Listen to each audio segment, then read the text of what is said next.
बहुत पुरानी बात है। धारा नगरी में गंधर्वसेन नाम का एक राजा राज करते थे। उसके 4 रानियां थीं। उनके 6 लड़के थे जो सबके सब बड़े ही चतुर और बलवान थे। संयोग से एक दिन राजा की मृत्यु हो गई और उनकी जगह उनका बड़ा बेटा शंख गद्दी पर बैठा। उसने कुछ दिन राज किया, लेकिन छोटे भाई विक्रम ने उसे मार डाला और स्वयं राजा बन बैठा। उसका राज्य दिनों दिन बढ़ता गया और वह सारे जम्बू द्वीप का राजा बन बैठा। एक दिन उसके मन में आया कि उसे घूमकर सैर करनी चाहिए और जिन देशों के नाम उसने सुने हैं उन्हें देखना चाहिए। सो वह गद्दी अपने छोटे भाई भर्तृहरि को सौंपकर योगी बनकर राज्य से निकल पड़ा। उस नगर में एक ब्राह्मण तपस्या करता था। एक दिन देवता ने प्रसन्न होकर उसे एक फल दिया और कहा कि इसे जो भी खाएगा वह अमर हो जाएगा। ब्राह्मण ने वह फल लाकर अपनी पत्नी को दिया और देवता की बात भी बता दी। ब्राह्मणी बोली, हम अमर होकर क्या करेंगे? हमेशा भीख मांगते रहेंगे, इससे तो मरना ही अच्छा है। तुम इस फल को ले जाकर राजा को दे आओ और बदले में कुछ धन ले आओ। यह सुनकर ब्राह्मण फल लेकर राजा भर्तृहरि के पास गया और सारा हाल कह सुनाया। भर्तृहरि ने फल ले लिया और ब्राह्मण को 1 लाख रुपए देकर विदा कर दिया। भर्तृहरि अपनी एक रानी को बहुत चाहता था। उसने महल में जाकर वह फल उसी को दे दिया। रानी की मित्रता शहर कोतवाल से थी। उसने वह फल कोतवाल को दे दिया। कोतवाल एक वेश्या के पास जाया करता था।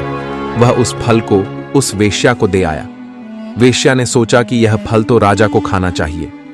वह उसे लेकर राजा भर्तृहरि के पास गई और उसे दे दिया। भर्तृहरि ने उसे बहुत सा धन दिया, लेकिन जब उसने फल को अच्छी तरह से देखा तो पहचान लिया। उसे बड़ी चोट लगी, पर उसने किसी से कुछ कहा नहीं। उसने महल में जाकर रानी से पूछा कि तुमने उस फल का क्या किया? रानी ने कहा, मैंने उसे खा लिया। राजा ने वह फल निकाल कर दिखा दिया। रानी घबरा गई और उसने सारी बात सच सच कह दी। भर्तृहरि ने पता लगाया तो उसे पूरी बात ठीक ठीक मालूम हो गई। वह बहुत दुखी हुआ। उसने सोचा, यह दुनिया माया जाल है, इसमें अपना कोई नहीं। वह फल लेकर बाहर आया और उसे धुलवाकर स्वयं खा लिया। फिर राजपाट छोड़ योगी का भेष बना जंगल में तपस्या करने चला गया। भर्तृहरि के जंगल में चले जाने से विक्रम की गद्दी सूनी हो गई। जब राजा इंद्र को यह समाचार मिला तो उन्होंने एक देव को धारा नगरी की रखवाली के लिए भेज दिया। वह रात दिन वहीं रहने लगा। भर्तृहरि के राजपाट छोड़कर वन में चले जाने की बात विक्रम को मालूम हुई तो वह लौटकर अपने देश में आया। आधी रात का समय था। जब वह नगर में घुसने लगा तो देव ने उसे रोका। राजा ने कहा, मैं विक्रम हूं, यह मेरा राज्य है, तुम रोकने वाले कौन होते हो? देव बोला, मुझे राजा इंद्र ने इस नगर की चौकसी के लिए भेजा है। तुम सच्चे राजा विक्रम हो तो आओ, पहले मुझसे लड़ो। दोनों में लड़ाई हुई। राजा ने जरा सी देर में देव को पछाड़ दिया। तब देव बोला, हे राजन, तुमने मुझे हरा दिया, मैं तुम्हें जीवन दान देता हूं। इसके बाद देव ने कहा, राजन, एक नगर और एक नक्षत्र में तुम 3 आदमी पैदा हुए थे। तुमने राजा के घर में जन्म लिया, दूसरे ने तेली के और तीसरे ने कुम्हार के। तुम यहाँ का राज करते हो, तेली पाताल का राज करता था। कुम्हार ने योग साध कर तेली को मारकर शमशान में पिशाच बना सिरस के पेड़ से लटका दिया है। अब वह तुम्हें मारने की फिराक में है, उससे सावधान रहना। इतना कहकर देव चला गया और राजा महल में आ गया। राजा को वापस आया देख सबको बड़ी खुशी हुई।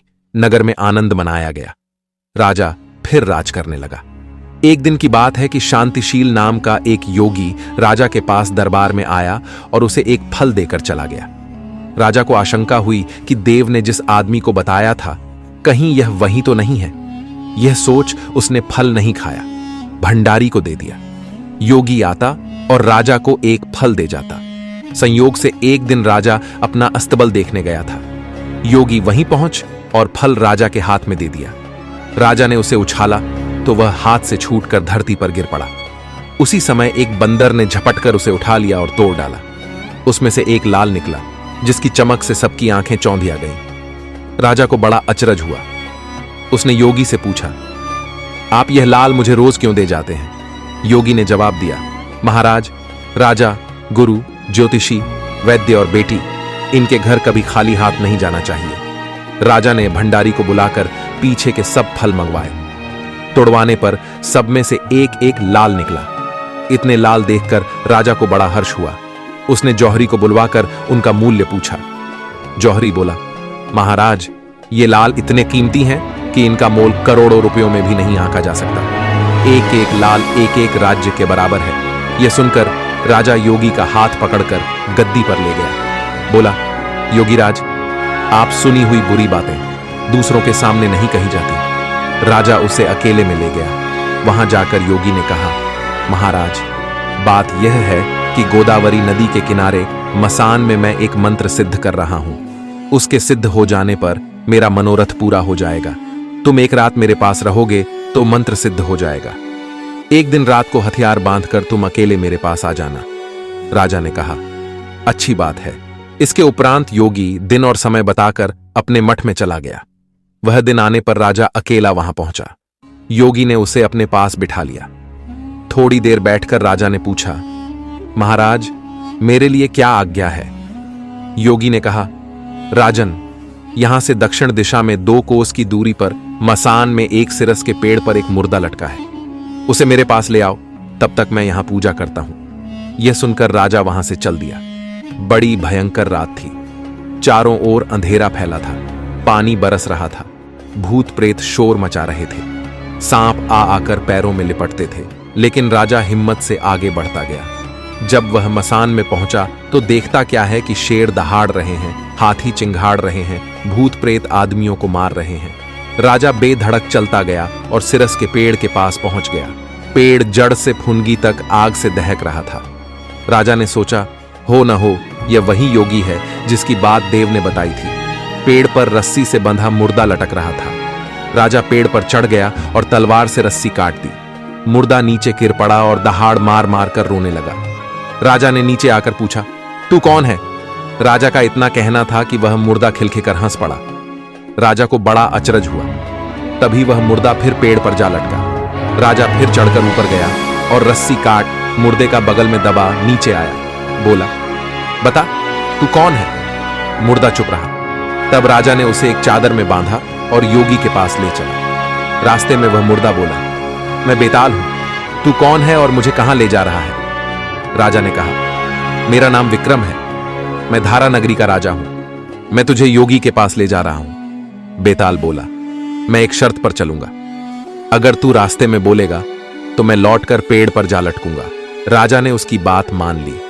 फिर बेताल बोला, पंडित, चतुर और ज्ञानी, इनके दिन अच्छी अच्छी बातों में बीतते हैं, जबकि मूर्खों के दिन कलह और नींद में। अच्छा होगा कि हमारी राह भली बातों की चर्चा में बीत जाए। मैं तुझे एक कहानी सुनाता हूं, ले सुन।